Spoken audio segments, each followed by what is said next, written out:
Don't you know who you are? Here at 154 cm, we're trying some stainless. You are more than the choices that you've made. You are more than the sum of your past mistakes. You are more than the problems you create. You've been remade. So today I'm going to be reviewing the Fenix LD20 and then its successor, the Fenix LD22. And we have this Nebo here for comparison because it's going to be important. At the very end of this video, I'm going to break down kind of how all three of these stack up against each other. Now to first start, I'm reviewing this in terms of a tactical perspective. I'm going to break it down to three categories in terms of how you're going to use these lights.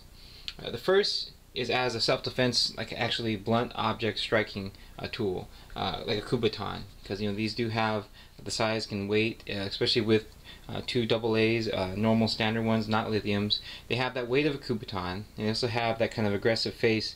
Now the second aspect would be the stealthiness, being able to use your flashlight quietly, which the older two models here cannot operate quietly. And then the final aspect would be the actual light itself and using it as a strobe effect, or even the high beam and flashing in someone's eyes.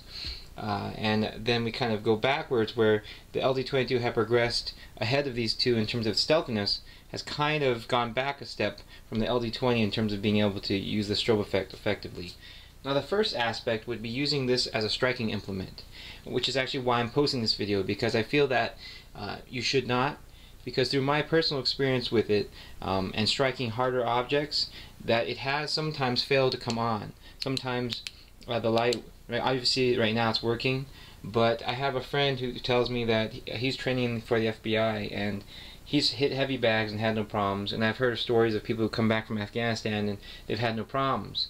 But I have, and so for me, if this is my primary source of light, it is a very wonderful light, has lots of functions, I'm just going to use it as that.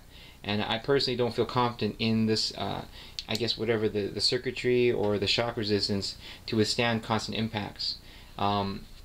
If I were to fall on a rock or something, I would try to protect the flashlight. If I had to break a window or something, I would not use this as my first choice. This for me, it definitely is a last-ditch option as a striking implement. Now, that goes same thing now for the LD22. The Nebo, though, surprisingly, actually it behaves differently, reacts differently to constant impacts and jarring. I threw the older, I have this my second one, and I threw the other one constantly on the ground on cement, and after tons of impacts, the light would still function, but it would come on not as bright. And that is different, because at least you know that if you were to use it, and this one has the more aggressive face, that regardless you will still have your light function, just perhaps not as effectively. But it's better than the Fenixes, which may not even come on. Now the second aspect would be being able to turn on the flashlight quietly. Say for example you were sneaking up on something. On the old LD20 you couldn't avoid the click. There was no way to activate the flashlight without clicking. Once the flashlight was on, you could do half clicks and kind of scroll through the different modes, but you had to actually click it on to get any light to show. See?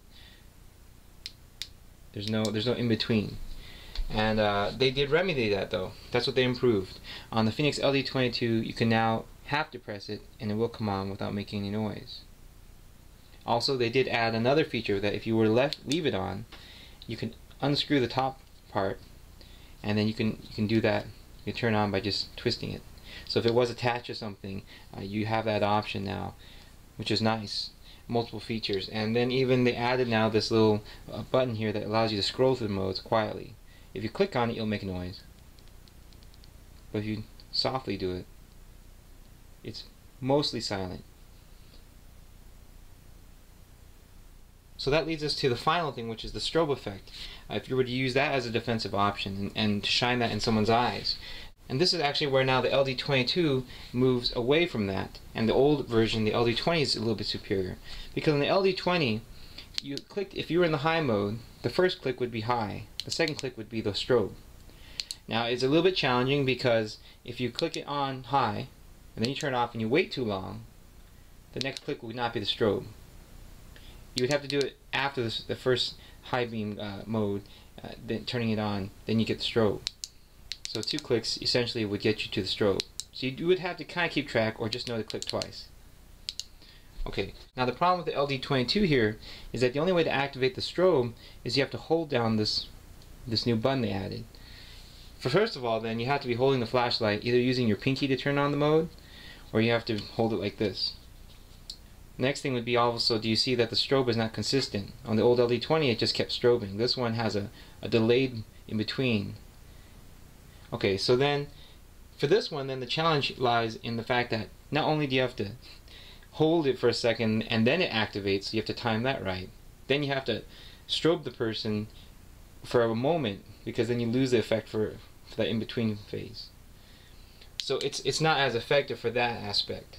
Now, which of these 3 flashlights is the best? That would depend on your personal defensive habits, and the situation. If you were going to use it as an impact weapon, the winner here is clearly the Nebo. One, because it has the sharp pronged face here, and then also because the fact that after constant impacts, the flashlight will still function. Perhaps it might be a little more dim, but the overall circuitry, whatever the internals, will not get damaged, rather than compared to the LD20 and the LD22, which may not even function after. Now, in terms of using it as a stealth flashlight, like one where you do it quietly, you have options and variety in how to operate it. The LD22 is far superior. It beats both these because both the old 2, LD20 and Nebo, require clicks to activate. There's no half clicking them. Okay, so there's no way to turn them on quietly. So if you were to try to sneak away, or if you get away, or whether sneak up on somebody, you would not be able to do that. The Fenix LD22 thankfully does offer that silent half click, or the ability to leave it on and then twist it to operate it. As for the final, then, if you were to use the light, the actual light itself, the flashlight, as a self-defense tool, that's when the LD20 comes back, because the LD20 is just an extra click to get the strobe effect. So it's the most direct towards the strobe effect. So you can kind of see how these 3 stack up. In the end, the LD22, even without the strobe effect, you being able to use the high beam, and if you shine that in someone's eyes, will be effective enough. So if I was to say which one would I choose, I would still choose the LD22 over the LD20. But all 3 also use simple batteries. They all just use AA's. So I really like these 3 flashlights. So I hope this video was helpful. Thank you for watching, and look for some more videos coming soon. Thank you.